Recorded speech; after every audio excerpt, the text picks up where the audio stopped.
Yeah.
อ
อ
needs it right now.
No audio, really. 100%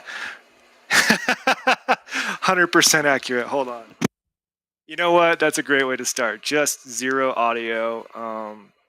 What the heck? It's because I muted it. This is what was playing. Oh.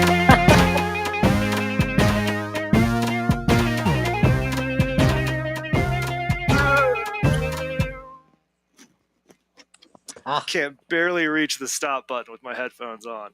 All right, sorry. You got like 10 seconds of it. It's all right. 5 seconds. Oh, God. Cool. All right, what the heck? Starting off with a bang. Yeah, I'm back and stoked about it. We have Isaac today, and anybody else that wants to join, ping me a few times, and I'll make it happen. But we've got a lot to talk about today. First of all, there's a big hole behind me. We'll come around to that. Yeah. So, how have you been, Isaac? It's been a few weeks. I've been pretty good. I've been very busy doing things. A lot of circuity stuff. I've been the past couple of days. I've just been in like a really huge hyper focus mode, sort of just working on all sorts of stuff. I've rerouted boards and all that. But most importantly is my PCBs finally came in for this module I've been working on. So I have the first prototypes here for Shale. Heck yeah. I want to make that big so we can see. Yeah. There we go. So here's Shale. It's a stereo input and stereo output, right? line input. Yes. So not output, but so it's a stereo line in. Let me just. You got a stereo. Oh, that side. Okay, stereo line in here.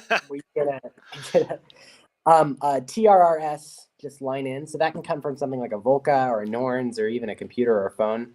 Yep. You have outputs L and R here, and then you have two passive attenuators. And your outputs of L and R are just normal to the passive attenuators.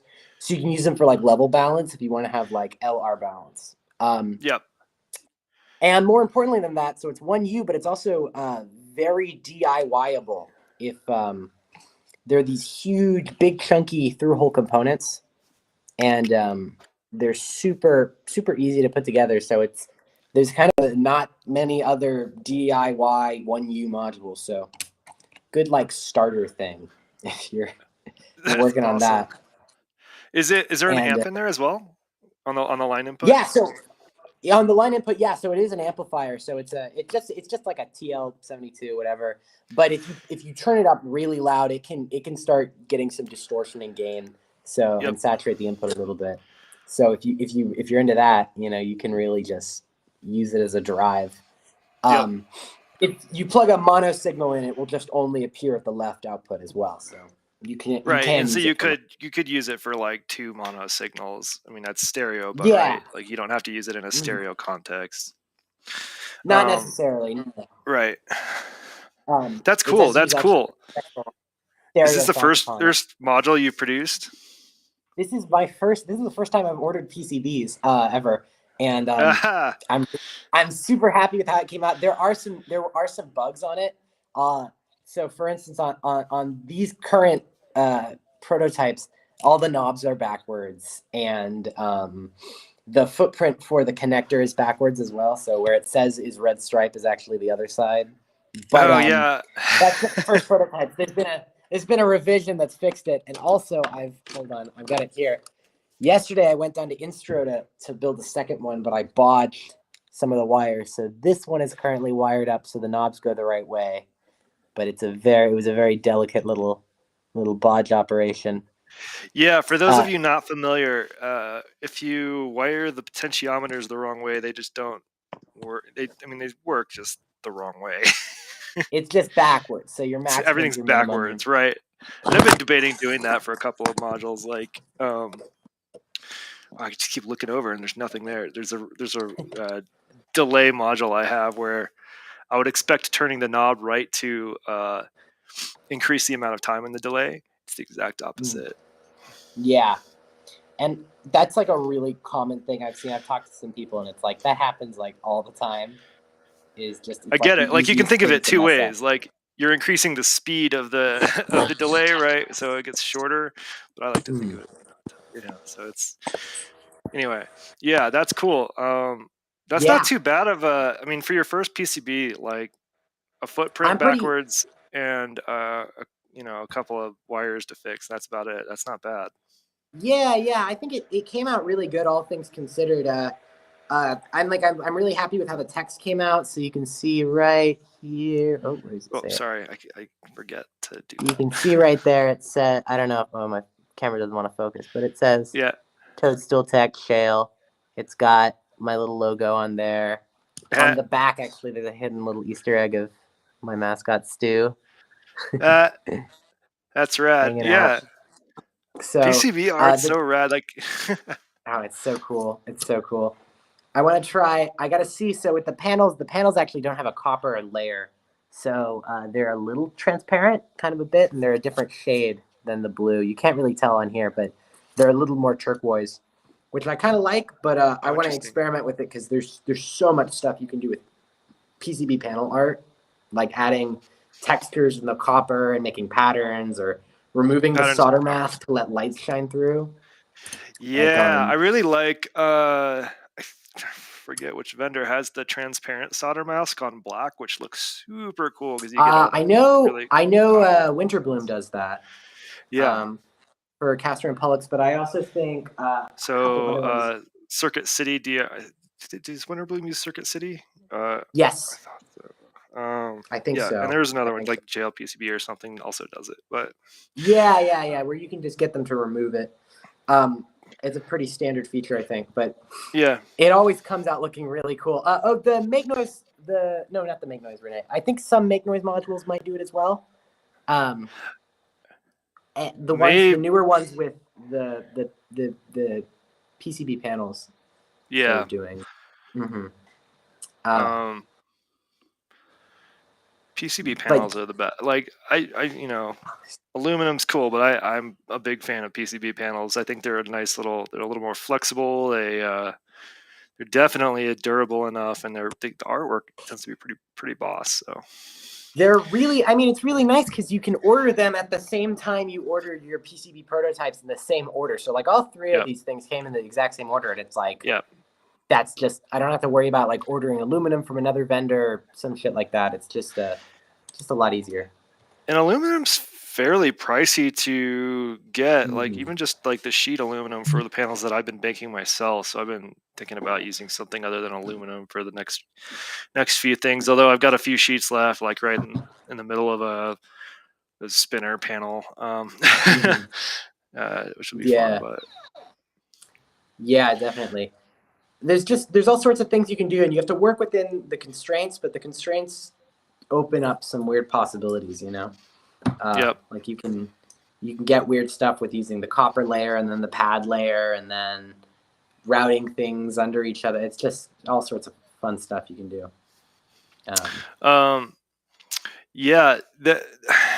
There's even a few, this is like embarrassing because these have been on my bench for a very long time. There's a handful of Cosmo modules that are, I think, rather unique in that the PCBs are all colorful, but the PCBs are the panel. So like there's no PCB behind it. It's just a single PCB as the panel that also houses the components that are a combination of front and rear mounted. So you get to see all the circuitry and everything. That's dope. But that's cool. They're like really well, they're cleverly designed, and they use a mix of SMD and through hole in weird places, like some SMDs in between like the footprint for an op amp or something. So like weird. They're the ones that I've when I was talking before the show about losing some SMD capacitors, they're the ones I need to make another order because I don't know where I put them. Like I didn't get one of those, lose the individuals, like I just lost a pack. You gotta get one of those books that just has all the values for SMD components. You can get those. It's like $20, $30 for them, but then it's got just like every 0603 SMD capacitor you could need. Yeah. Every 0603 resistor. Yeah, and I've been putting off.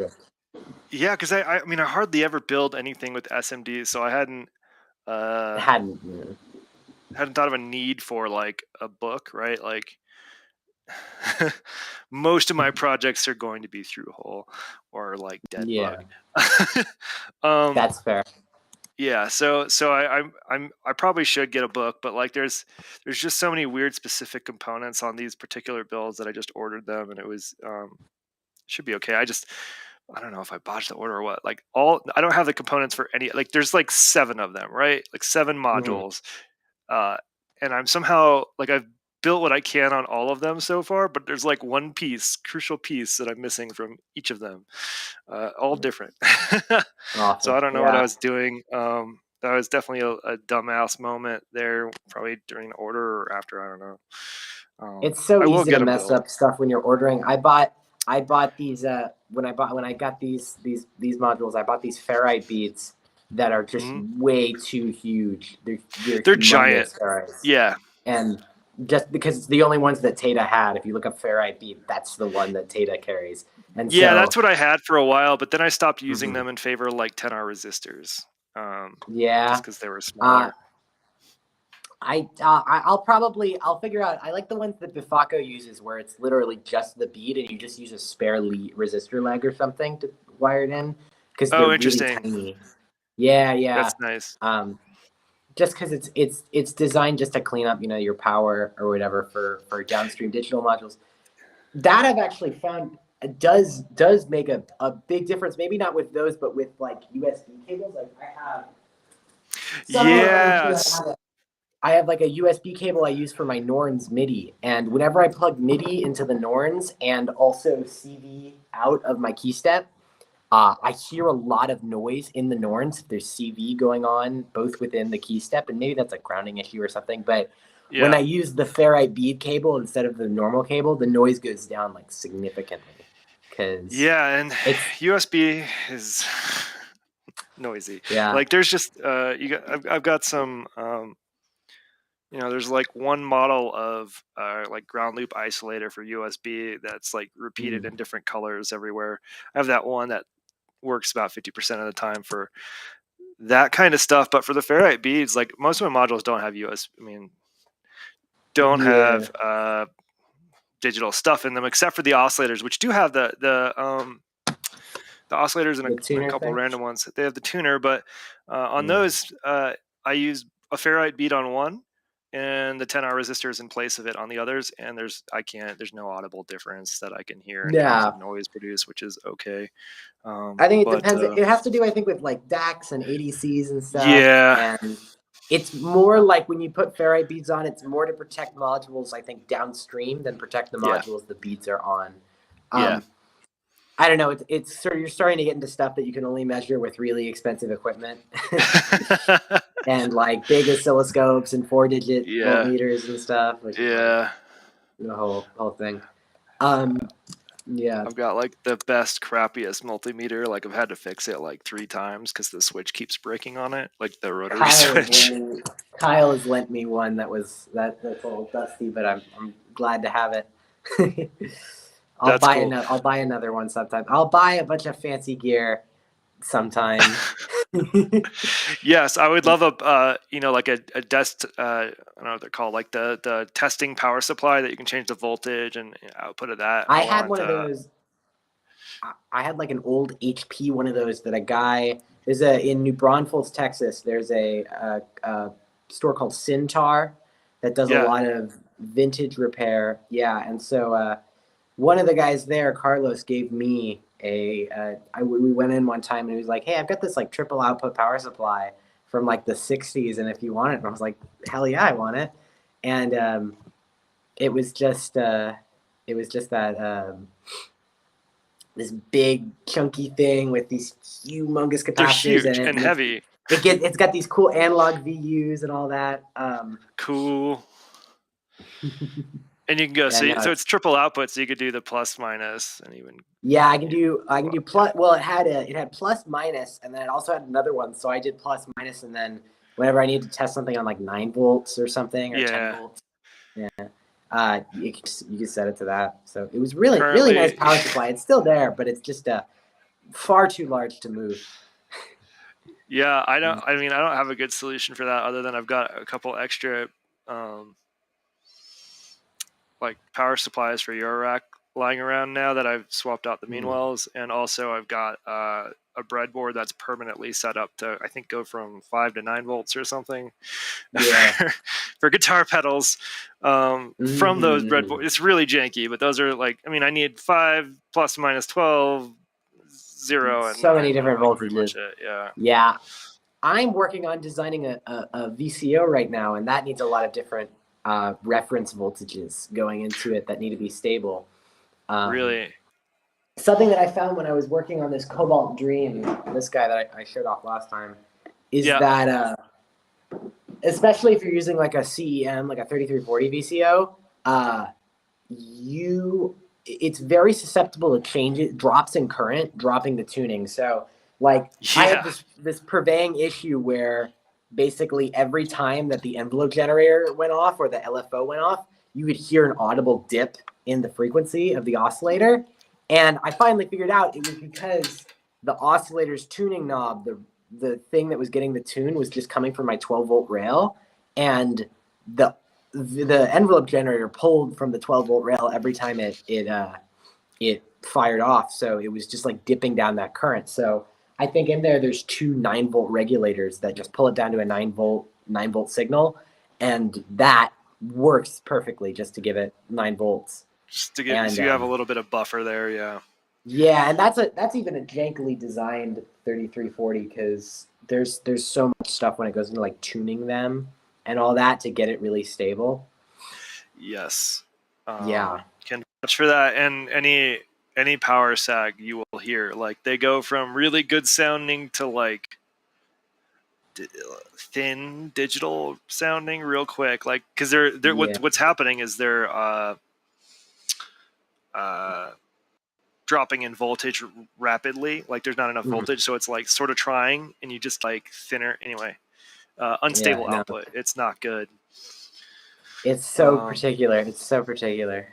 I mean, that's why I replaced all my power supplies, is because I have all my oscillators are 3340s. Except, I mean, except for Castor Pollux. Yeah. Bless its heart. Well, speaking of oscillators, I think we put this on the agenda to talk about, but like, so I'm working on a VCO right now, and I just want to know, like, what is it that you think is the most important? What's your like ideal feature set in like an analog VCO? Like, what are the things where you're like, I really want that to be in my oscillator for like important stuff? Yeah. If we're talking small format, just the core important stuff to me, which may not represent a very large portion of folks, square wave output. Square wave output. Saw wave output. Okay. Do not care about any other outputs. I mean, they're nice, but we're talking like the things that I need the most. I like PWM and an attenuator for the PWM input, so that you can do some fun stuff there. And if there's space, an octave switch. I mean, we're talking 4 HP, so I think like a rotary switch is out of the question, but like even like a 3-way switch is pretty fun. Yeah, I've been finding I'm working on sourcing. I'm not sure exactly, but these little tiny little the Dixie, the IntelliGel Dixie 2 Plus has that crazy 8-stage slide switch. I found one of those that is only 4 stages that should fit in 4 HP. And I need to order some of them to see like if they feel nice and not really shitty, but and they need to go fast. Kind of like that's the thing, right? Like if I wish this headphone cable was long because I could just do the thing, but like when you crank the octave switch through all the octaves possible while pushing down a key, right? Like you get really nice sort of sparkly effect. So it does a nice little arpeggio. And so that's the key for me, is that it should be like pretty durable, because I'm going to pound on that thing. Durability. Okay. Yeah. Good to hear. It's a shame. Yeah. Like rotary switches are so cool, but they need some torque and they're big. Like really, I don't know. You can get There are some smaller ones actually that they make. They make one that is about the same size as like one of these like alpha potentiometers, but a little bigger. But so I'm gonna see if I can maybe look at that as well. It's just how many knobs you can fit on there, how many things you want to cram in. Yep, I'll be right back. Just a second. Oh yeah. Oh, I'm just reading back the chat. Oh, Fornstein, yeah. Did I hang out with Kyle? We both live in Glasgow, so I go down to Signal Sound sometimes. And It's got me fired up about Wildcat, rotaries. Yeah. This is a module that's like dual quantizer. It's got a digital audio converter on the back. But you can see there's those huge chunky rotaries. Huge chunky with maybe this angle is the best. You can see there's like a crown of resistors around them for voltage switching. Beautiful. Yeah. Yeah. They just take up a lot of space. Octave switcher. Yeah, I built in that, and then I want to devote a lot of the panel also to sub oscillator, because I personally really love sub oscillators. Just the way they sound, like beefing up it's really nice if you don't want to like use like 3 VCOs, but having like a -1 and -2 sub just built into your thing adds so much oomph. I agree, and I've got a couple sub oscillator modules, so I've played a lot with that. I think instead of like a sine wave or triangle wave output, a sub oscillator down an octave is awesome. 2 octaves I don't really use as much. It's got a very distinctive sound to it. Yeah, it's definitely like a sound. I don't know. Yeah, and I think that's partially just how I use it, right? Like I typically have 2 oscillators per voice, and when you add that third sub oscillator, like going down the -2 octave doesn't play well. I don't know. Yeah. It's too many things. Yeah. But I think sub oscillator would be sick, and it's compact in terms of panel space. It's just I'm thinking, so I'm considering maybe I'll swap, because I have currently how it's rigged up is the plans are is there is a -1 to -2 like blend, so you can crossfade between having a -1 sub, a -2 sub, or a little bit of both. Yeah. And then a level for it in the mix. So the idea is that it would show up. There would be an individual sub output, but then it would show up at your mix output. So you could just have so you'd have a mix output. Okay. Similar to like the Castor and Pollux mix between the two channels. A little bit, yeah. Or any other oscillator that just lets you put a little bit into the thing, just because it makes it less complicated to route stuff when you're patching. It's nice just to get an output and be like, that's your oscillator voice, you know? I agree. It is kind of nice. I find myself using that mix. I thought I would use the individuals and do more stereo stuff, but I like the mix. No, it's nice. Another feature that I'm kind of trying to source, because I've never seen it really per se. I think I've seen it one time, but working in a different way, but kind of instant tuning buttons. So I've got this plan for so basically it would be a button or a switch that you would hit. And what it would do is it would kill your main pitch knob and just lock your oscillator down to a bass note of your choosing by a trimmer, but calibrated beforehand. So like A440, whatever. So you would just hit that, and then you could not move it unless you bump it, disengage the switch. So you couldn't bump it, because I've seen people like Mylar Melodies has it, so where like for Mylar Melodies, he pulls off the knobs of his rings and his plats before he plays, just so he cannot accidentally bump it and like pull something out of tune beforehand, because live tuning kind of sucks. What I would actually like to see is I guess that's a good feature. I mean, I don't care about that so much. On my oscillators, because they all have built-in tuners. So built-in. Like, I'm not afraid of the any of the pitches changing. Yeah. Granted, one of them is Anyone- really angry at me right now, but I think that's just because I have elephant. But I don't know. Yeah, totally. It's something I'm thinking about. I'm trying to figure out what the best way to do it is. If I need to make it so that it's just like a button that like, you know, kills the knob, or if it's like a thing where I've got a microcontroller in there and it's digital and it like quantizes your knob. Because that A switch. Yeah. I mean, I would do a physical switch, like a toggle. A physical switch. Yeah. But I was saying like a button that would make it enter a mode where your knob would then no longer be a smooth bend, but then would be a quantized bend in semitones. Or something. Interesting. Would also be maybe a thing. That would obviously be more complicated and maybe out of my depth of field as a designer. I think if you're going for an analog, it's an analog oscillator. It's an analog 3340, oscillator, right? Yes. It's an I analog think oscillator. simpler is probably better.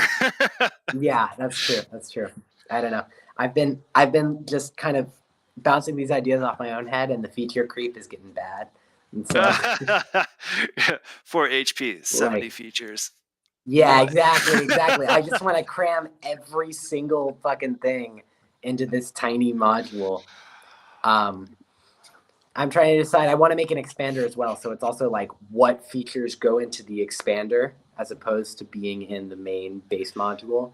Just do me a favor with the expander and don't use a 10-pin connector. No, yeah.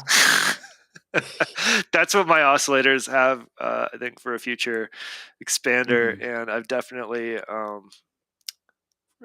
plugged it in the wrong place, which fried them. But you know, the TL074 I think saved my butt. Maybe 72. Yeah. Wellcast Society just mentioned distings, which is like a lot of stuff in 4HP. I've never actually used one of them. I don't own a disting. I probably should buy one or play around with one. Be very, very helpful, but also 2 knobs is rough for whatever it needs to do. Yeah, I'm afraid of that. I like I used to be like sort of, you know, I'd spectate on the synth forums or whatever, and people would be like, "One knob per function," or like, "I want to do as much as possible with the touchscreen." Like, be like, I don't care. Now, like, one knob per function's kind of nice, you know, like it's fast. No, totally. There's exceptions. Like, I think the Micro Freak strikes a really good balance of like 1 knob per important function, but then you could do some deeper menu-y stuff. You need to. This huge thing. Oh yeah, analog disting would be like 60 HP. Analog disting would be ridiculously large. Then you're just building. Thing. I mean, is a Mother 32 an analog disting? Yeah. Got a bunch of stuff. I bet the disting could do more than the Mother 32 in terms of individual Probably functions, actually, but especially the EX, the disting EX with it's got like some like polyphonic craziness in it. I think it's got all that stuff. It's great. It strikes me as a module that I would like to try out other modules, but then once I have it set as something, I would never touch it again. It would just stay as. That's what I've heard. People buy it and then they either never use it, or they'll set it to like one thing that they just don't have another module for. So they'll be like, "Oh yeah, this is now a logic module," and they just like never get it off of that because I think Woke does that for a few things. I mean, a few folks I know that use the disting sort of do that, which is fine. Like, it's a very small footprint usually. That's why Woke has 5. Yeah. Wow. That is a lot. That is a lot of distings. A lot of distings. Have you ever seen? I don't know if you ever seen the meme floating around where it's just that it's just only distings and it's like 6U 184 HP or whatever of just distings. That's so good. Yeah, or the ones where it's just like rings and then clouds and then a maths or something. My favorite of those joke systems, well, I don't even know if they're a joke, is that one by it's essentially like 120 chained mults. The system buffered mult by Moff and Zeef. Yes. Yeah. Yes. The system buffered mole is the best module walkthrough video I have ever seen. So funny. That thing is so great. And because he's got like the demo video that's like 17 minutes long, and he's like, if you plug the output to here, it'll appear here and here and here. And he does that for every single jack on the thing. Like, I love the guy. I love the doesn't get bored or tired. Like you hear they're just like, and here. And here. He's great. I really want to get. He's got that one module that he's no longer making that I really need to get the dial-up one.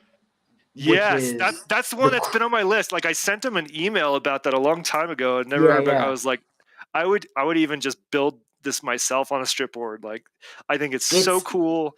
I've got phone themes. Oh, well, it's open sourced, but you might need to get like Eagle files from him or KiCad files. I bet he would send them.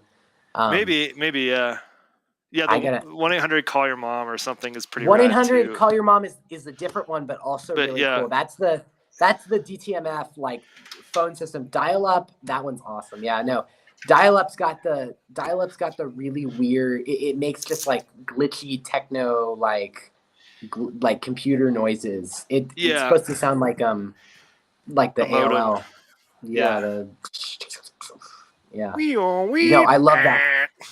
Yeah, I love it when modules have inputs or knobs that are kind of nebulous in what their function is, where it's just like a like on the QPOS, the infamous exclamation point, the exclamation point input where even make noises like it does something. It's great. Sorry, I'm like setting up a demo here in a second. Yeah. I'm still here. I'm listening. I was just getting the phone ready. The phone. Because that was a good segue into a litany of dumbassery. Let's see. Cool.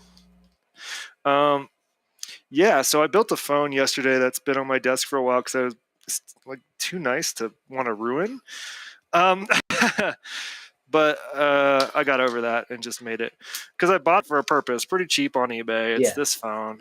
So an old, I don't know, G or something. It says Northern Telecom made in Canada on the back plate. But this is an added on back plate. There's actually another plate under it. So I'm not sure if that's just the back plate manufacturer of the whole phone. It's got this nice like harvest-y sticker on there, pumpkin or something. I love it. And I spent a lot of time on this one because I'm getting better and better at this. Let's see, Mustard try to do. Oh yeah, and so I wanted to do this one right, and there were a couple of things I noticed in moving my entire system away from here. Is that my other phone is actually a source of noise. Like the phones that I built before are a source of noise when I hang them up, because I made it so that when you hang them up, it disconnects. And for whatever reason, there's noise, right? And so on this one, I ended up resolving that by making it so when I hang up, the mechanisms, like this one's really a pain to take apart, or I would show you the guts, but the mechanisms when you hang up is it's usually toggling a few switches both on and off inside, and the one that is toggling on when I hang up actually just sends the tip to this, like connects the tip to the sleeve of the connected wire with a 33 ohm resistor in between, and that seemed to eliminate it. And I totally just I guessed it because there's I just noticed in the I think it's the earpiece, in this microphone, the good microphone, the actual speaker, there's a resistor there, and so it's a 32-ish resistor on resistor. It might just because it's old. So I was like, maybe I'll try that. Like it's connecting the two wires. Let's see what happens. And that completely eliminated the noise. So I think that has something to do with like grounding outputs instead of like leaving them floating. Yeah, I think it's a floating thing, and I'm not super familiar with that, but I just guess, and it seems to work. But I also did a dumb. I drilled 3 holes in the side, and I had idea of what I wanted them for, and I don't remember what they were. Like I was like wiring it up, and I was like, wait, why did I do 3? Like I only need an input and an output, and the reason is let's just test it real quick. Should just work. Let's see. Testing. Can you hear me? It's pretty low, but I think testing. Let's see. Yeah. Testing. You sound pretty similar. Oh, there we go. Here's the phone. There we go. Yeah, so there's this mode, and then there's like monster mode, which I'll have to crank the gain up a little bit. Just I think I'm 2. I might be. Let's see. Oh.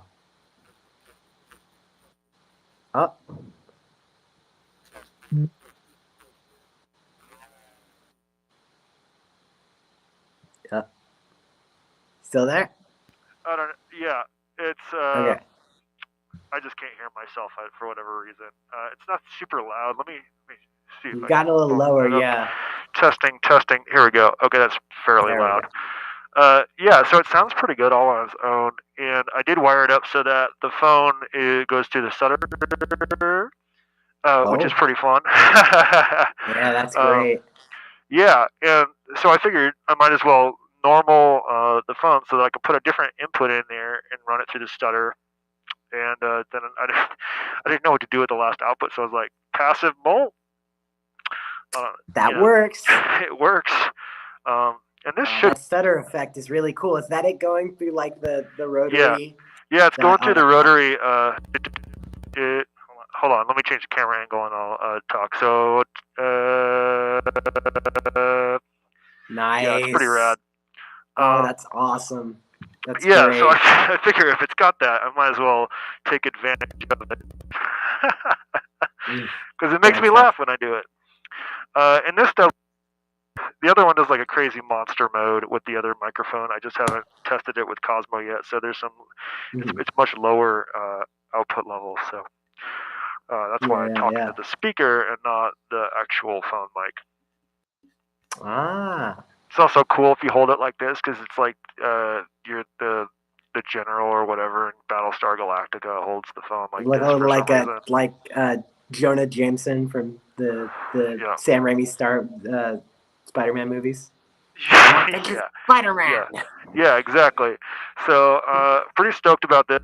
Yeah, and it's gonna go on the right side of that top box there because you see it's how it's a little less wide. Yeah. So it'll fit right in there. And yeah, it'll be fun. And it'll be my primary microphone live, I think.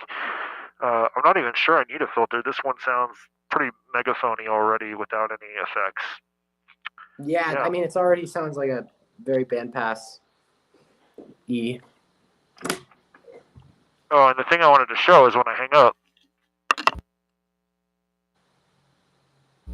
Oh yeah, that's super no fun. Additional buzz. It would sound like sort of like it sounds sort of like when you have an unplugged cable and there's a lot of buzz. Oh yeah. Or something. Yeah. Yeah. I know. It also picks up some magnetic interference here and there. Like I was putting this I had it near my soldering iron, and for whatever reason, my soldering iron puts off a lot of that. Yeah, that happens actually. There's a lot of ground noise in soldering irons and power supplies and stuff like that. Yeah. Yeah. So stoked about this thing. All I got to do is mount it. I was gonna do more. Like there were bells inside it that are really nice. I ended up removing them. I also don't know if I can ever take this apart easily because to actually get the black plastic case off, you have to take this tab off at the bottom, like push this tab in at the bottom, and it'll sort of unsnap. But then you have to go around this piece and around this, and there's these jacks sockets which are huge. If you've seen these quarter-inch jack sockets, and this on the side that sort of loop behind this, so like it's hard to. I have to like sort of unscrew kind this of a closed thing. system. Yeah, so I like got it closed, and I was like, well, that's it. Because I was hoping to do more. I think if I switched to 1/8" or 3.5 millimeter jacks, it wouldn't have been a problem. But yeah, I don't know. The more you learn. Anyway, the more you learn, it's a learning. Everything's a learning experience, you know.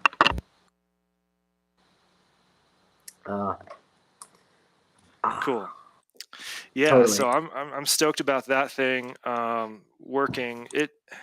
And I'll share like a crappy drawn schematic I made of how to avoid the noise issue. Because if I'll just plug this in for contrast my OG phone, and I'm gonna make this change on this phone too. But let's see, you to you, and then unmute. Testing. Yeah. All right. Yeah, you can definitely hear like that added noise when I hang up. Yeah. Well, maybe, I don't know. There's noise cancellation happening too, but I might not be able to hear it on my phone, but yeah. Yeah. So crappy that's hand-drawn schematics are the best. I've been doing a lot of stuff. I have a notebook that I use for designs that I just do like revision notes and module SketchUp ideas. heck yeah, those are rad. That's for a BPM counting module. We've got this is a really weird attenuator I was toying with the idea of. And then, I have sketches for this VCO that I'm working on as well. VCO and its expander right there. I think it would be called Lapis and Lazuli. Lapis being the main oscillator, Lazuli being the expander. That's cool. Let's talk attenuators real quick, because that got me a little inspired just hearing you say that. Yeah. I'll plug a thing up here. The soft pop has 5 controls, right? It's got 5 sliders or 6 sliders. Yes, 6. I can count. 6 sliders, right? And the crazy thing about them is they're often moving more than one voltage at a time. Parameter. So like if you move more than one parameter. So I think an attenuator bank kind of like this that's a little more unpredictable, that has multiple ins and out, like, would be kind of wild. Like, it's pretty fun. Like, it makes it like completely unusable in terms of like a traditional synth, like, where it's unpredictable. Like, you can learn it, like, and you will, but it's just when you're first learning it, it's just a constant source of joy, because it's just like when you go like this, like 3 different knobs turn in different directions or something. Yeah, there's a couple macro controller modules like that. Like, I know the Robo 3PT or something like that. And if you just look up like macro, macro, like the mutable frames, I think also does something sort of like that. Yeah, and I sort of have one that's I don't know if it's similar or not, but there's one that Benjamin Izzo recommended called where are you, buddy? The ADAC Systems ADAC 306, which essentially lets you has 5 sort of voltage sources, and then you can control them all with a single slider. That's awesome. Like, they can all, so they'll all move at different rates and things like that. It's pretty wild. That stuff's super cool. Yeah, no, like weird macro stuff is interesting. And like, I've been working on like an attenuator that you can chain and make like an attenuator bank, but that's more just having a lot of separate attenuators. Like, having them all, having multiple tied together is tough, because it requires like a lot of VCAs, I think. Yeah. Because that's how you would do that, is you would make it so that you have one voltage source going to controlling a bunch of different VCAs, and they would all get the CV in different ways. Yeah. So you could do the same with just like like a big VCA bank, and then like some gate logic, invert, offset stuff. But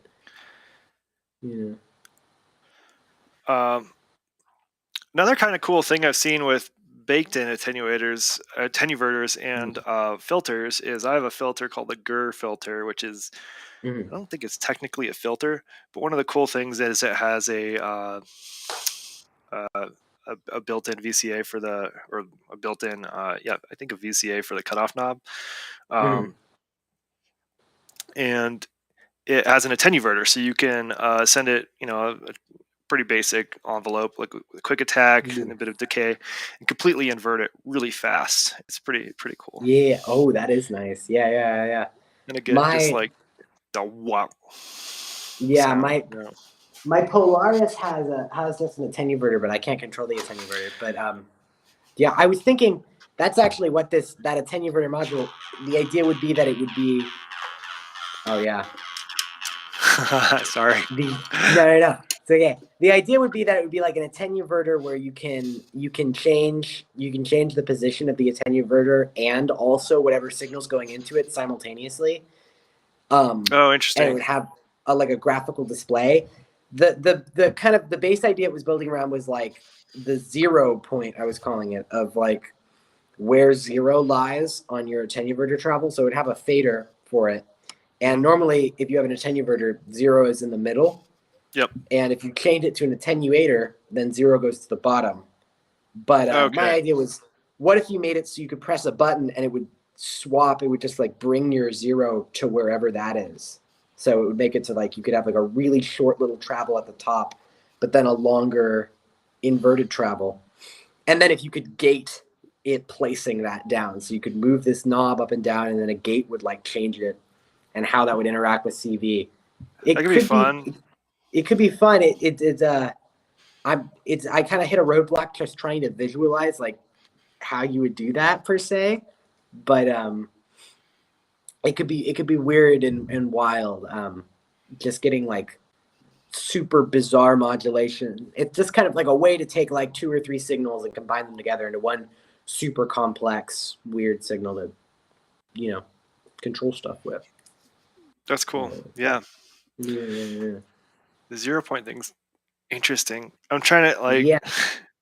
It's like, weird would you to think about. Change it to be like, exponential isn't the right word, but like if it's this tall of travel, right? You change it to the 0 point is just a little bit here.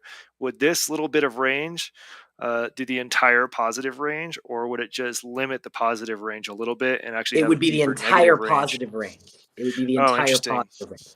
So that would be the idea. So you could do like really tiny little movements to get really, really big things, and you could change that super fast. Or the opposite, if you wanted smaller changes, you could drop the 0 point pretty much to the bottom and just have like and then you just and then if it's going down, it would just make it, if you saw it in a graph, it would be like or something like that. You could it would make weird curves, messing with the curve at which the knob moves. I'm also thinking it would.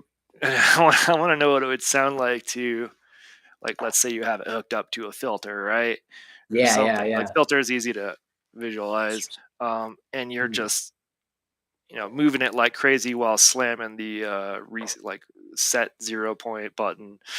Yeah, totally. I have no idea. I really want to hear what it would sound like, so I just have to build the damn thing. It would be cool. I mean, I imagine you could get weird like pitch thumps kind of if you had it so there was like a really small little travel at the end, and you just have like a kind of thing, and then it would go down lower. Cool. But I don't know.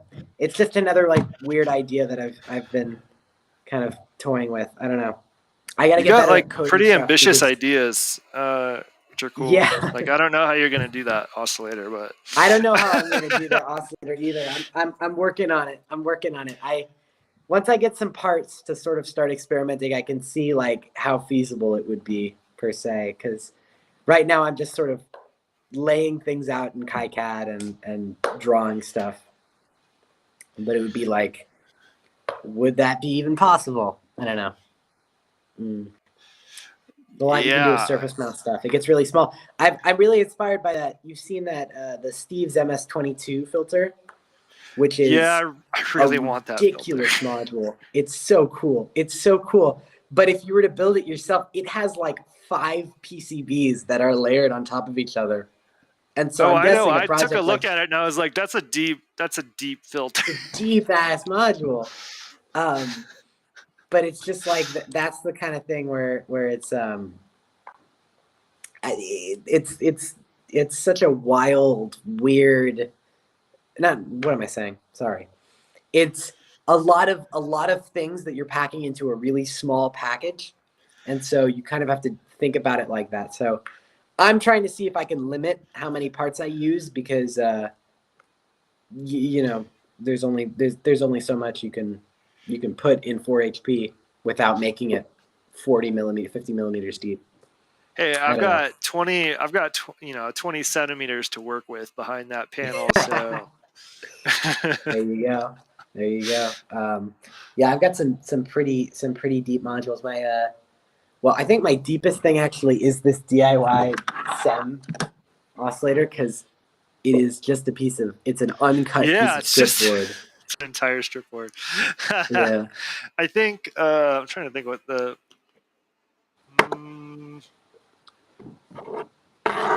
There we go. that one's kind of deep. No, that's 2 modules. I don't know. I think the deepest I have is something similar to this, where it's not that many PCBs, but the parts are just huge. So you've got to they're just massive. Yeah. And it's all hand wired, and gnarly. I've got some analog system stuff, which is very, very deep. Analog systems because they've got horizontal PCBs, which like this, where it's like a card. You know, yeah, 2HP sort of does that too, but they're not. I mean, they're as deep as what I just showed, pretty much. 2HP is pretty conservative with it. I know there's that one. I think the deepest one I've ever seen has been that there's feedback instruments or something makes a Juno 106 chorus clone, an analog Juno 106 chorus clone, and they have a surface mount and a through hole version of it, and the through hole version is like 17 centimeters deep. For the board. That makes me want to make it just for impracticality. That's funny. Hold on. Chorus. I really want to see now what this is. Chorus feedback modules 106 chorus. So they've got the small one. So their small one is 50 millimeters deep, so already pretty deep. But then they have a through hole version of it. Hold on. What okay for the kits? I'm gonna find this feedback 106. I swear. Hold on. Is it this one? No.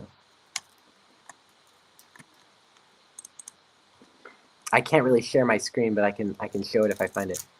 Here it is. You can do like Rev 1. My parents and like point your phone at the screen. Yeah. Here, screen share. Here's the depth of it. You can see that. Oh my goodness. That is a Eurorack module. And so like all analog, already pretty tight in terms of how they've grouped stuff together. But that's just like a 106 chorus. So I think that's the deepest Eurorack module I've ever seen. That's like a Eurorack module with a maths on its side, like yeah, exactly. It's like 20 HP on its side, but it's got standoffs. So if you wanted to build it in something like Cosmo, you don't have to make it as claustrophobic. Oh yeah, Cosmo is easy to build for. Like, yeah, you've got a lot. My filter has a lot of empty space. Like that PCB was kind of a joke to look at. Like the resistors are like 2 inches apart. Like, that's nice. Seems nice to design for. I'd like to. Maybe I'll make a Cosmo. I'll just start it now. Yes. It'd be fun to. I've been toying. We have this Audio Electronics Society. I've been toying with the idea of trying to make some kind of communal synthesizer that would be a big Cosmo that people could build into or something like that. But it'd be a little mechanically complicated. Yeah, I mean, I love. I will dish out more money for shipping for Cosmo modules because they're like there's nobody's making them like professional. Yeah, they're uncommon. It's definitely like they're like little art pieces that also do really cool things. So like I if you make a Cosmo module, I will definitely pay for shipping and module and whatever. I'll see. I'll look into making a Cosmo format stuff. It's cool. It's nice. I mean, there's a big difference between using any of my Eurorack modules and a Cosmo module, just because of like the control size difference. Like toggles don't That's really matter, but like the actual knobs for like fine tuning things are bigger. Like the filter sweeps, the the 1/4 inch rotary jacks are the switches. thing.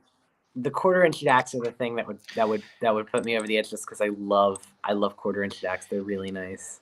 They're Just so nice. I do like unplugging the 3.5 millimeters better than the 1/4 inch, because 1/4 inch I have to like place a hand on the thing and pull, and then like, yeah.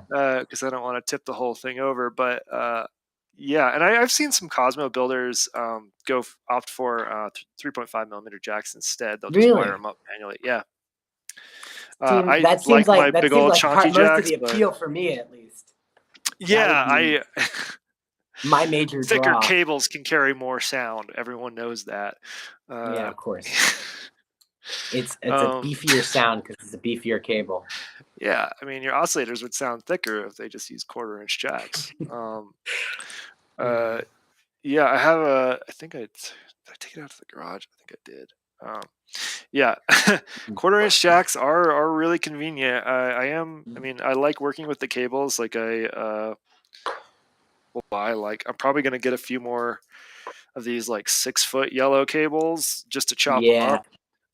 Because it just because cost they're me almost the same for like the individual components than the cables themselves. So that's why yeah. I I get mean, well, you cables. probably don't run into that whole issue of Eurorack cables where they're so small and spindly that they don't droop very nicely sometimes.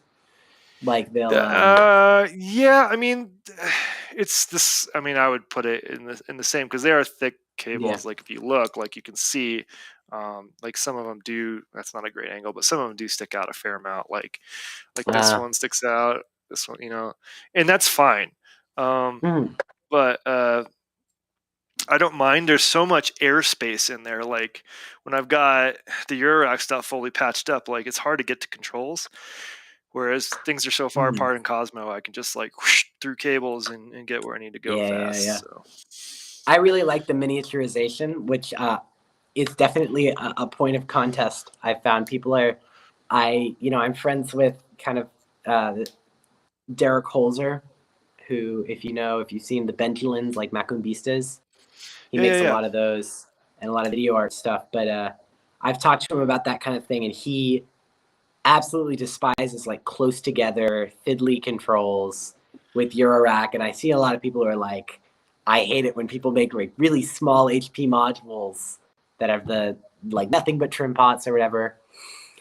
But I'm maybe on the opposite end. Like I don't like trim pots per se, but I do like really, really dense, really tight controls together.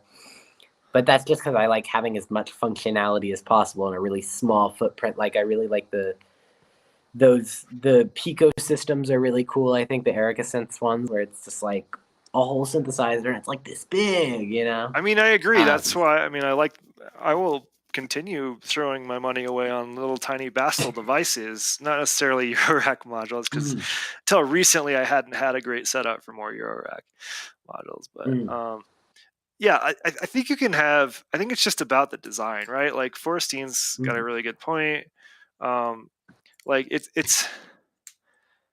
I think folks aren't good at analyzing why they're frustrated with something. They just know they're frustrated, right? Like, and if you get frustrated when you use things with lots of dense controls, that's how you associate it with that. They're just bad.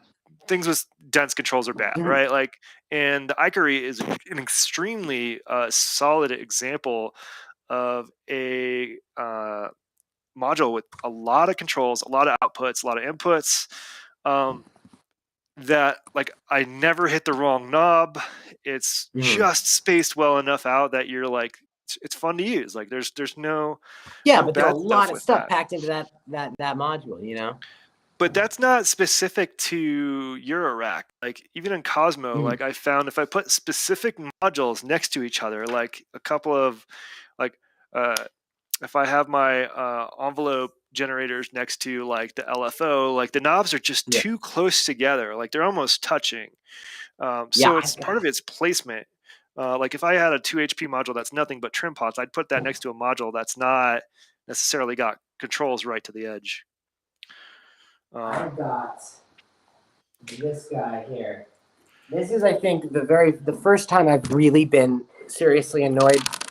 I think I'm going to try and maybe sell this thing, but this is a nonlinear circuits Sly Grogan, right? Yeah. And you'll notice lots of space. Actually, this TB is a fair bit smaller than it needs to be. There's a lot of room actually in between the rails. So, but if you look, these knobs, like this one especially, like just with my fingers, I can only turn it from the side, and it's really annoying just because they're big knobs, but they're just spaced so close together. Yeah, you'd almost be better off without the fancy knobs on top of the pots, right? Like, I regret doing this. So when I bought it as a full complete kit from SynthCube, and it came with smooth shaft pots. But if I put T18s on there, then I could have used like the Bifaco micro knobs, which I think would work a lot better because there's just no room in between there. You see, like that's ridiculous. And that's my part of the point, right? Like it's not necessarily dense controls are bad. It's just like when they're not well designed. Like in this case, they have plenty of space on the front panel to space them out a little more, but they didn't. Yeah, exactly. I mean, that's an LED right there. Why is the LED taking up the pot space? Why is there an extra like 2 centimeters you're not using there? You know? Yeah, exactly. I don't know. This was fun though. It's SMD. It was an SMD kit, which is the fun part about it, I guess. I did it because I just wanted to put together a surface mount kit that came with all the parts, and the NLC ones from SynthCube do. That came with all the parts. Pro tip: if you want to build any like surface mount kits that come with all the parts like already, nonlinear circuits on SynthCube makes it so you can do that. So does Winter Bloom for their buffered multiples. The helium and hydrogen you can also get as a surface mount kit, which I did as well. I think I have yet to build any modules with surface mount, but I built a fair amount of other devices and like DEF CON badges with a lot of surface mount. They're fun when it comes as a kit. Yeah, when it comes as a kit, they're fun. When you have to source stuff out yourself, it's a little less fun. Yeah, especially if they're OM, like what size of Schottky diode do I need to fit this foot, like that kind of stuff. I have a Mutable Instruments. This one's a different, but this is a Mutable Instruments a branches.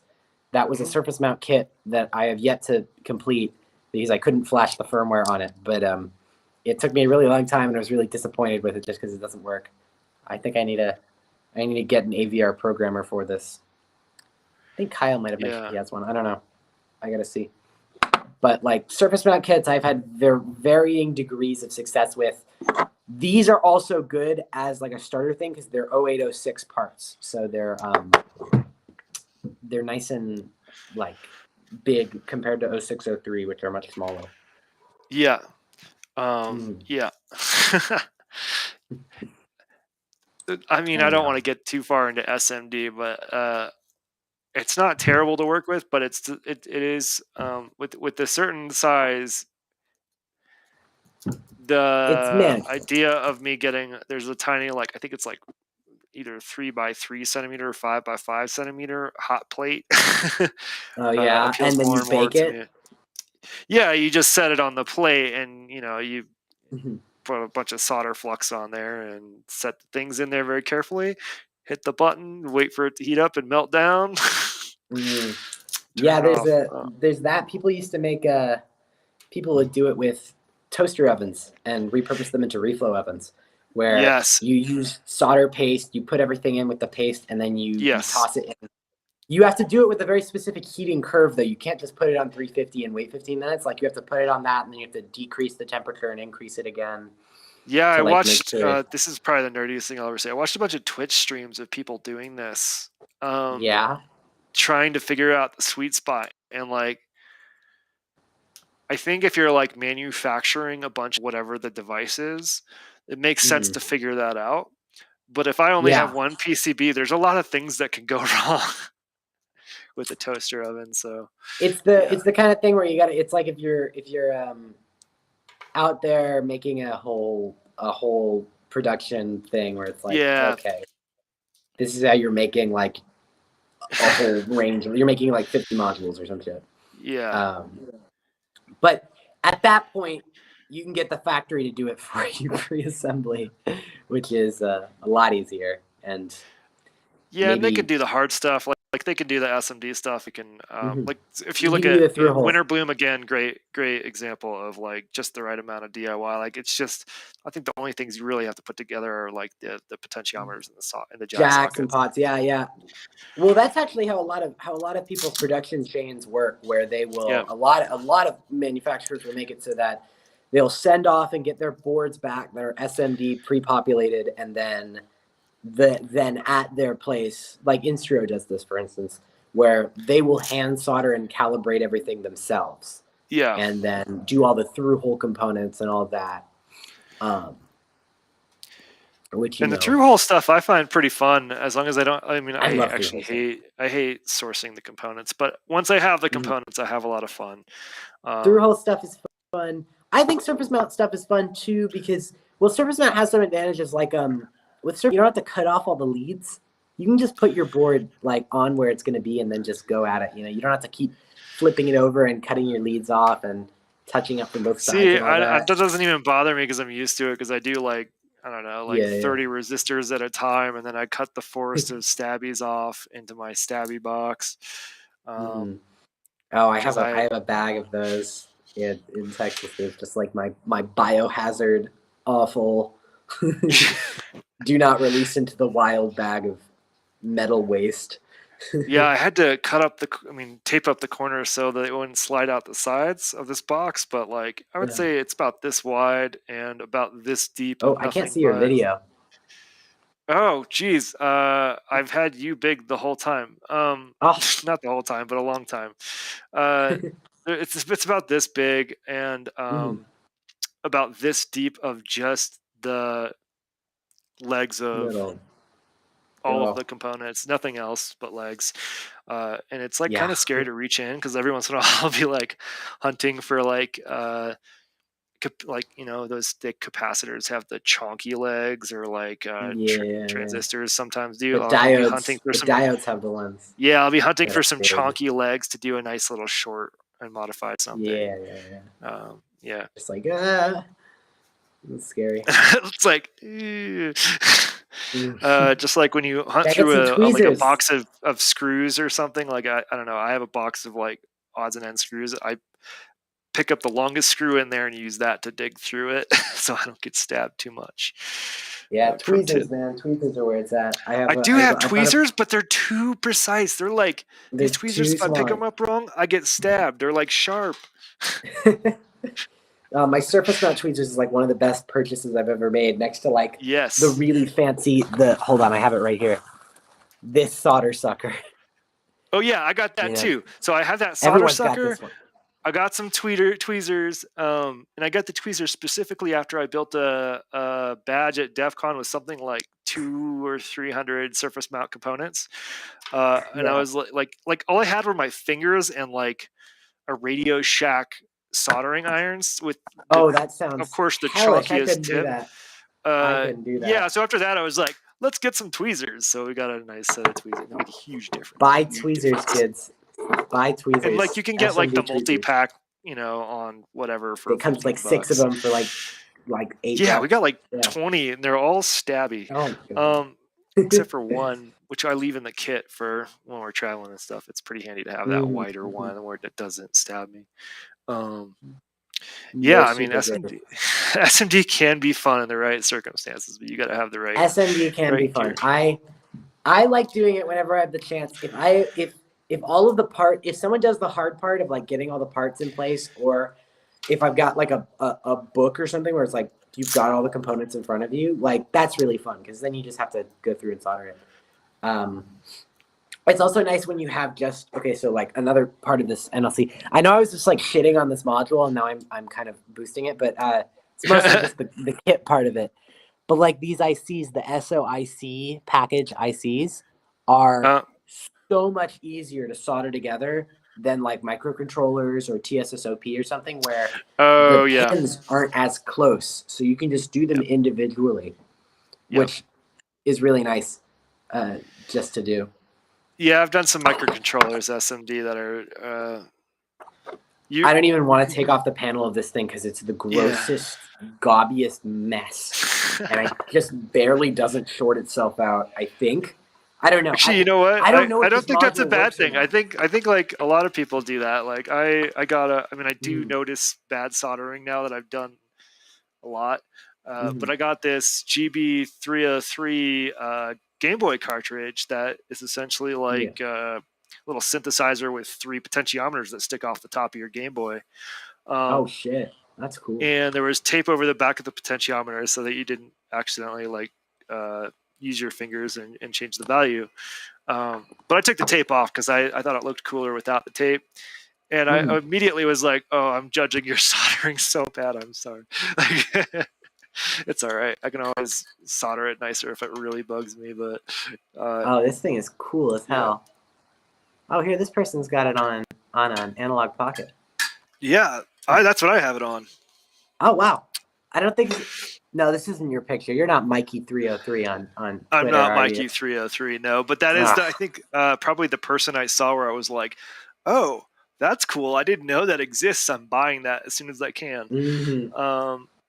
And I also didn't read the instructions fully, which is my bad.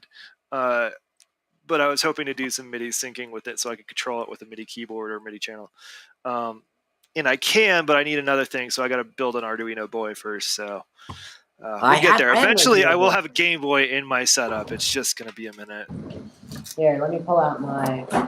This is my good old Game Boy SP that I use. Oh, nice.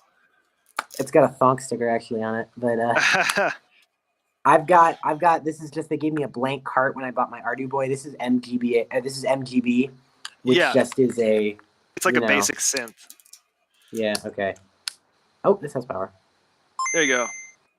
But it boots up into this, and then it's got like wave adjustments or whatever. Backlight. Yes. No. Yeah, and that's what I'm hoping for. Like I also got the MGB card coming with some Arduino Boy stuff. That's the Ardu Boy. That's what I want. Yeah, that's exactly what I want. Arduino so let me ask you a question because can I go from that? Can I take a USB? I mean not USB. Can I take a MIDI source? I think it probably goes to MIDI to DIN. It's got MIDI in MIDI and MIDI out. MIDI in and MIDI out. That you'll need 2 of these MIDI to TRS adapters. Yeah, I've got a bunch of those in different and then formats. It comes with if you get the kit that comes with it, it comes with the link cables, and it's got both types of Game Boy link cables and just the same cable. And so you put that on this little exposed bit of PCB right there. Yes, because what I'm hoping to do is use that to in between the Game Boy and the GB303. Like I want to control the GB303 with like my pyramid sequencer because I mean it's fun to program on itself and play with, but like I mean I would rather than just clock sync, which I already have with Nano Loop, I would prefer a full MIDI control over like a Game Boy sequencer because they have really cool sounds. It sounds nothing like a 303, but it's very cool. And it's small. Totally. Its footprint is very small. I'd recommend the Catskill stuff. I mean, this stuff's really good. The people who that's what I got. Yeah, I ordered that exact kit. Probably it's the whatever Pro that Catskill sells. Stoked. Works for me. I have a couple. I have maybe probably an EP's worth of like kind of chiptune Game Boy music. I need to get back into it. I really want to mod out my Game Boy with some cool mods to give it some things. So one thing that really sucks about this is it's only got a link cable and a power input, right? But because Nintendo is stupid or whatever, there's no audio output on the Game Boy SP. Yep. And so I have to use the power output with this dongle thing.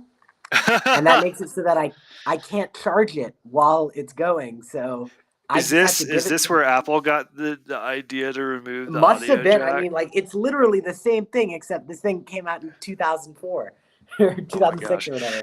I do want to talk Game Boys. Like, I am very interested. Totally. I thought the Analog Pocket was a good way for me to get a feel for if I even wanted to invest time into this. Into like Because there's a modding out few a Game Boy. things. Yeah, well, there's a few things. One, I had the original Game Boy, the GB, the DMG or whatever, and it's gray. Yeah. I'm not going to mod that one because it's like, it's my Game Boy. But I do want to pick up a couple of Game Boys specifically to mod. Like, I want to get one that is essentially like a knock around one that I will, put a different screen on, light up buttons, whatever, all the cool shit, right? Yeah. Baked in Arduino boy, maybe. And then there's another one where I want to. Baked in Arduino boy is actually an interesting idea. Like putting this inside of here. That's a really good idea. Wow. And I want to make a Cosmo module that's a Game Boy oscillator. So I mean, those are done. Awesome. I've seen Eurorack modules like that. Those are so fucking cool. Yeah, so I want to make one like that. There's a reason this case is empty. Is I mean, it will be full, but I want to do some cool stuff in there. So doesn't Sam have out his? Does he not have instructions for making like individual units of the Game Boy Mega Machine? I don't.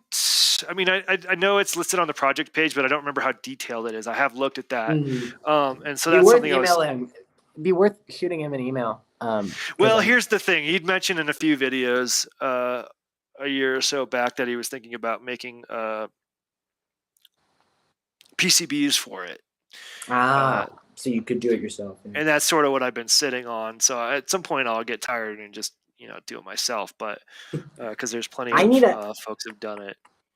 I want to mod this Game Boy out just because it works, but it's a little crusty. Like one of the shoulder buttons is really mushy, and like this is, of course. So there with the Game Boy SPs, it was the first one with the backlight, right? Yeah. But they ended up releasing 2 revisions of it. So there's one that has one kind of screen, and then there was another that had an AGS 101 screen or whatever it's called. And the backlight on that screen looks like leagues better than this one. So interesting. People will buy those screens and then upgrade it into this, and then like a new shell because it's all dinked up and stuff. So there's also a mod. There's a mod that they're working on releasing called the Thick Boy SP. The THICCBOI SP, and it adds like a humongous battery and like a dedicated audio output and like also a Bluetooth connectivity and all sorts of shit like right into this thing, and it just makes it wider like down this way. Yeah, that's cool. And so I really want to get that mod because I might sacrifice now that I'm thinking about it, sacrificing the bigger battery. I really want to now put this thing in here, combine them together.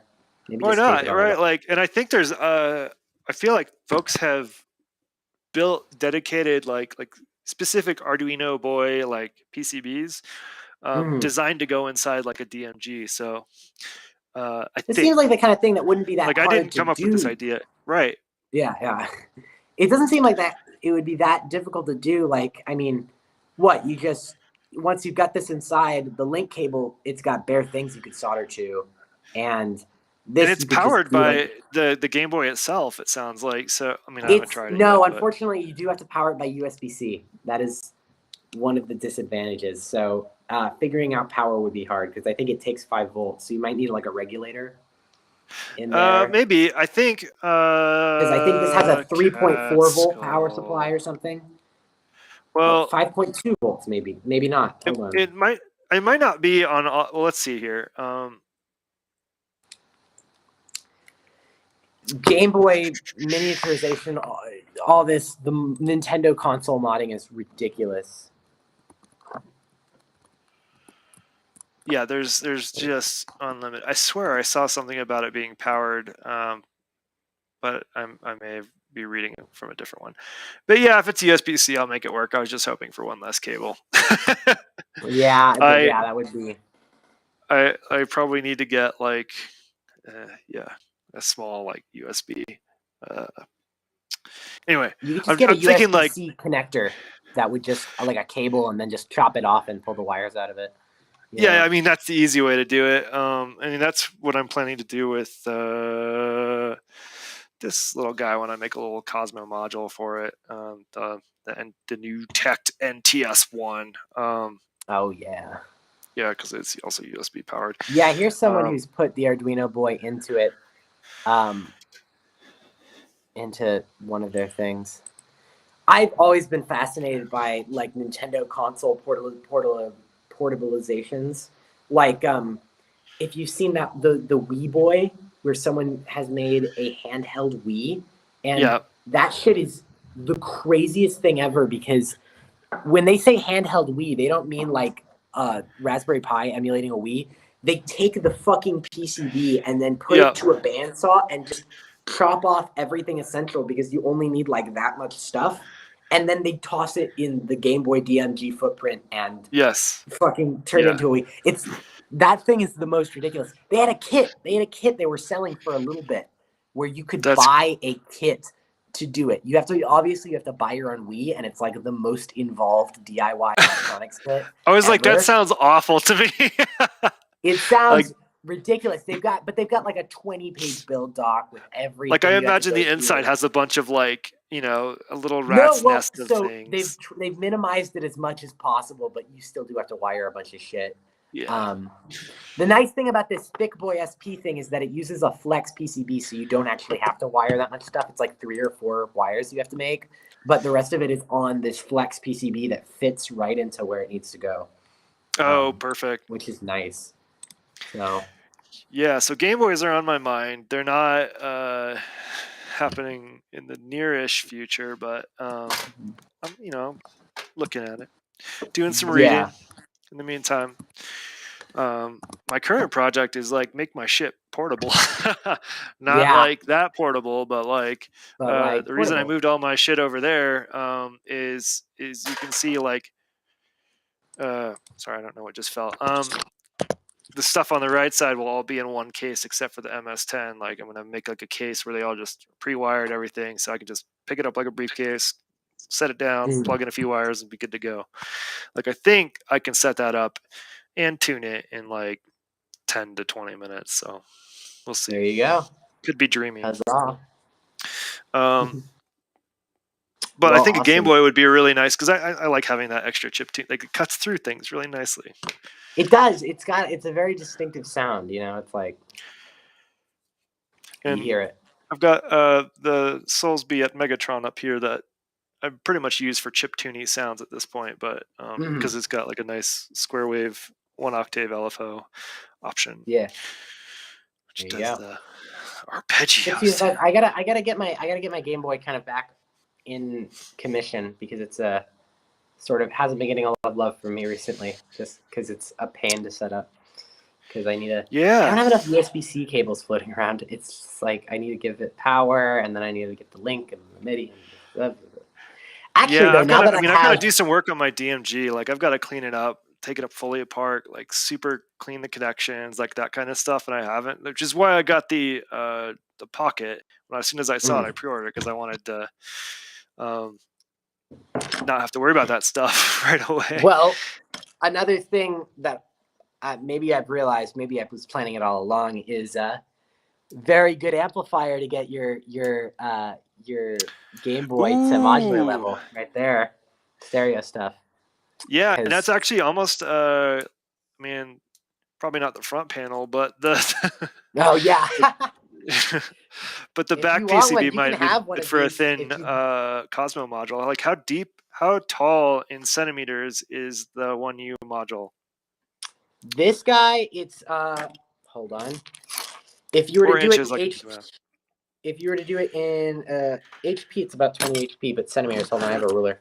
I have my PCB just how I'm looking at how tall the 1U part is, just like the 1U. Oh, the 1U part of it is. That's inches. Hold on. It's it's 39.5 centimeters tall over here. 3.95 centimeters. And if you're going wide, it's about 10. a little more, 10.1.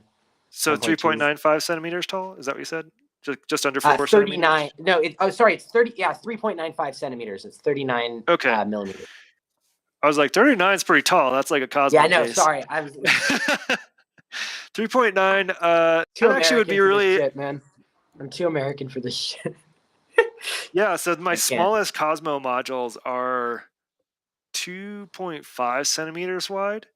Yeah. And I think probably that back PCB could work for that. Not just because it's much taller, so I can space out the jack. I could make that into a nice little. I'm not doing much with these PCBs. If you pay shipping, I'll just give you a set of them. I think I have to wait for a few modules because shipping is the thing. Shipping is definitely the thing. Yeah. Shipping is the thing. And if you want to DIY it yourself, also, it is a very easy thing. It is just a TL72. There's actually this is stereo, so it's actually a TL74. It's one TL74 and then 10 resistors and 4 capacitors, plus all the power stuff. Yeah. So it's pretty easy to do because it's based on actually the schematics. I'm going to open source the whole thing once I get the next revision. So I'll post schematics and CAD files and all that. That'll make it easy because then I can just bodge a strip board together and use my. Totally strip boardable. Yeah. Totally easy to strip board. It's based on the initial schematic is kind of the same as it uses the same values as the Bifaco in amp. It's the same kind of thingy going on, but it's a really easy DIY. It shouldn't be hard. So I recommend it. The hardest part is just getting a stereo jack, basically. Or if you want you could just all of my 1/4 inch sockets are stereo. Oh, really? Oh, there you go. Switch stereo. Yeah, all of these that I use are. You can see here these big old chunky black. Those are all stereo modules. Oh, wow. Stereo switching. So they all have the option. Like I can use them normal, or I can do all sorts of fun stuff. DRS. Yeah, so. I have one of these little HOSA adapters that goes from stereo mini to mono if I need that.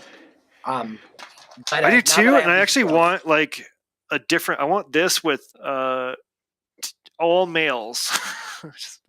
But all male ends specifically for when I'm doing stuff on my Cosmo. But yeah, you can get it definitely. Yeah. I just got to go find it. It exists. Yeah.